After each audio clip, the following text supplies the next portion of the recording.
You talk about how important chemistry is, and I know, is the band a democracy?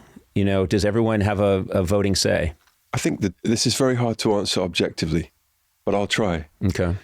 I think the five of us, because there's four that you see, myself, Johnny on guitar, Guy plays bass, Will, who's the drummer sommelier, and then Phil, who is our kind of creative director. You've known him probably since we were 13, yeah. Yeah.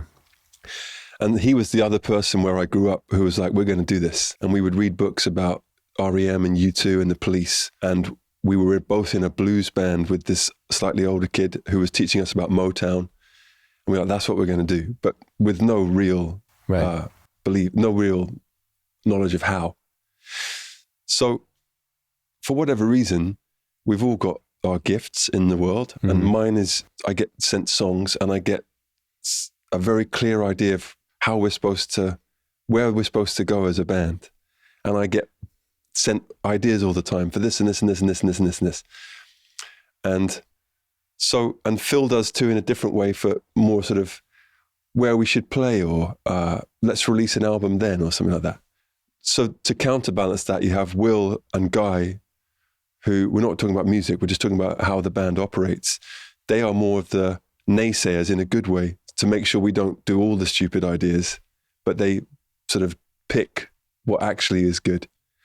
And that's the same with music, except that on all of our songs, I know this is a long-winded answer, I'm sorry. No, this is on all of our songs, they are like a production line, mostly, which is that I get sent sort of the skeleton of the song and the title and everything, and I'll present that, and then Johnny, Guy and Will layer their stuff on it, and it's not finished until they've all either put their parts on it or decided not to. So we always split our publishing royalties, whatever the song is, because it allows people to choose what's best for the song, because they're going to get paid either way. So they might say, this doesn't need any drums on it, but I'll still get paid for drumming, so I don't need to put drums on it. Does that make sense? It makes perfect sense, and I'm down with it except for the payment thing. I do my best to screw the people around me. I can see that from the threadbare footwear. I keep saying that's my name up on the marquee, and then I hand them a can of old beans, and they can have that. No, it is. First of all, I think that's very admirable, but it's smart, because it means, I think there are bands, U2 comes to mind, that have endured for a very long time because there's a communal sense in the band. And I think that helps a band last longer. I think U2 probably have a slightly different, but as powerful or more powerful democracy, because I think they write slightly differently. Them and REM were the two that we looked to in terms of how you keep the band together. Yeah. By sharing credit and money. And that's really proved to be true. It's funny, your job starts out to make music, and then this other job comes along, and some people can do it and some can't. And in your case, obviously you're great at it, but the stage work of doing a massive concert, right, the things, all those skills are not discussed in the entire process of you learning to play music and play music with your friends and write these songs. There's no discussion or thought about, okay, when we're playing the arena, when we're playing the Super Bowl, how do we put this across? That takes all of these skills that a lot of people who could get to the point that you were at musically would say, oh, I can't do that, but you are very adept at it. And I think that's a whole other skill set. Well, first of all, thanks, Conan. I don't know how to answer something like that in terms of adeptitude. Is that the right word? Aptitude? Okay, keep that in. Yeah.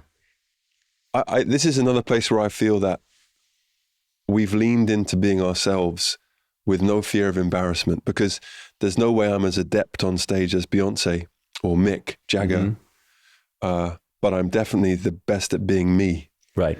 So that you can only kind of learn by doing, yes, and by loving. And I guess what I'm saying is, Chris, you put on a show. Yeah, we do. You and the rest of the guys, you put on a show, but you are, burning incredible amount of calories. There's a huge, you're giving of yourself, and you're also playing to a massive group of people, and a lot of thought goes into the live show. Yeah. Because it seems very important to you and the guys that everybody feel and be part of every moment. Yeah, definitely. I was thinking the other day that a lot of the things that we're really good at as a band are not categories that bands get measured by. Mm-hmm. So we might not be the best this or that, or in the top 100 this or that magazine or whatever. But there are some things that we really care about that we're just never assessed for. And the main thing we care about is that interaction and communication, partly for our own sake as humans, wanting to feel alive and not so alone, and sort of sing together and feel that positivity, and partly for our audience so that they can have a great time. More so than ever, that's our priority. So I forget what the question was. I'm so sorry. I asked you how the First World War started. Yeah, well, a bit like that.